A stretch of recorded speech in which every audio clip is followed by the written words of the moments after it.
পারিবারিক ধারা ও ঐতিহ্যকে অনুসরণ করে পা রেখেছিলেন সঙ্গীত জগতে।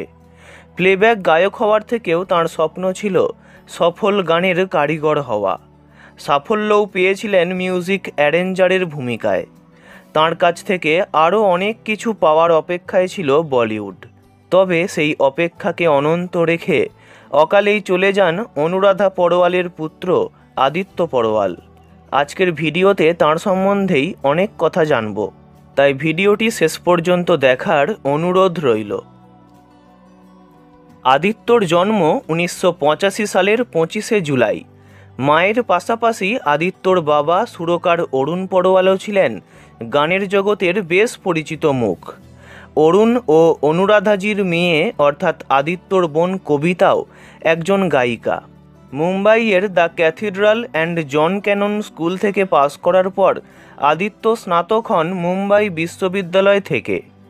ছোটবেলা থেকেই গানের পরিবেশে কাটানো আদিত্যর গানের জগতে পা রাখা ছিল কার্যত সময়ের অপেক্ষা। তবে আদিত্য এক সাক্ষাৎকারে পরে জানান, গানকেই যে পেশা হিসাবে নিতে হবে এমন কোনো চাপ ছিল না তাঁর উপর। অন্য যে কোনো কাজেই তিনি নিযুক্ত হতেই পারতেন, কিন্তু তাঁর বিশ্বাস ছিল সঙ্গীত তাঁর রক্তে। ছোটবেলায় তবলা বাজাতেই ভালোবাসতেন আদিত্য। তবলায় তাঁর হাতে খড়ি পণ্ডিত মদন মিশ্রর কাছে। তারপরই তিনি টানা 9 বছর তবলা বাদনের প্রশিক্ষণ নেন ওস্তাদ জাকির হোসেনের কাছ থেকে। মাঝে মাঝে গান করলেও আদিত্যর প্রথম পছন্দ ছিল তবলাই। মাত্র 9 বছর বয়সেই তিনি সুর দিয়েছিলেন সাঁই বাবার ভজন অ্যালবামে। এত অল্প বয়সে এই কৃতিত্বের জন্য লিমকা বুক অফ রেকর্ডসে জায়গা পায় তাঁর নাম। তবে সঙ্গীত শিল্পীর সন্তান হয়ে জন্মালেই যে কেরিয়ার তৈরি করা সহজ তা মনে করতেন না আদিত্য। তাঁর কথায়, ইন্ডাস্ট্রিতে নিজের পরিচিতিটা তৈরি করতে হয় নিজেকেই। বাবা মায়ের ছায়া থেকে বেরিয়ে এসে বলিউডে একটু একটু করে নিজের পায়ের মাটি মজবুত করছিলেন তিনি। সঙ্গীত পরিচালক রঞ্জিত বারতের সহকারী হিসাবে তাসান, ব্ল্যাক অ্যান্ড হোয়াইট, ভুল ভুলাইয়া সহ বেশ কিছু চলচ্চিত্রেও কাজ করেছেন আদিত্য।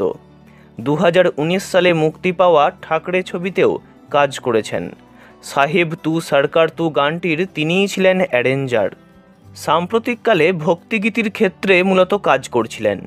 মায়ের সঙ্গে আরও কাজ করার ইচ্ছা ছিল তাঁর, কিন্তু তা অধরাই থেকে গেল। কিডনির অসুখ মাত্র 35 বছর বয়সেই কেড়ে নেয় তাঁর প্রাণ। সময়টা 12 সেপ্টেম্বর 2020।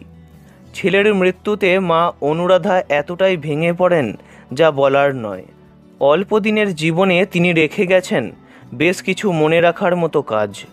সেই সঙ্গে রেখে গেছেন ভালো ব্যবহার আর নিষ্পাপ হাসি।